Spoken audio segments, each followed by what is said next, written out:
ঠাম্মির হাত থেকে চাবি ছিনিয়ে নিল তিতলি। চমকে গেল রাহি। হ্যাঁ বন্ধুরা, আমরা এমনটাই দেখতে পাব শুধু তোমারই জন্য সিরিয়ালের আগামী পর্বে। ঠাম্মি রাহির ব্যবহারে মুগ্ধ হয়ে গয়নার বাক্স থেকে চাবি নিয়ে রাহির হাতে তুলে দেয়। রাহির চোখে মুখে তখন আনন্দ আর দায়িত্বের ছাপ, কারণ এই চাবির সঙ্গে জড়িয়ে আছে বাড়ির অনেক গুরুত্বপূর্ণ বিষয়। ঠিক সেই সময় হঠাৎই সবাইকে চমকে দিয়ে সামনে এসে দাঁড়ায় তিতলি।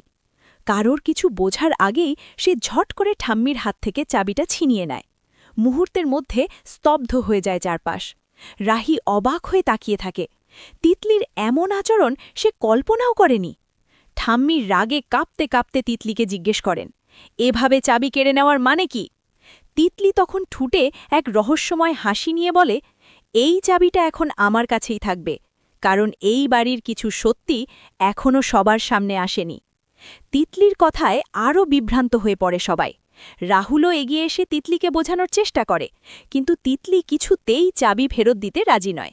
বরং সে ইঙ্গিত দেয় এই চাবির পিছনে লুকিয়ে আছে এমন এক রহস্য যা জানলে রায়বাড়ির সম্পর্কগুলো একেবারে বদলে যাবে। রাহি তখন চিন্তায় পড়ে যায়, তিতলি কি সত্যি কিছু জানে, নাকি সে শুধু নতুন করে ঝামেলা বাঁধানোর চেষ্টা করছে?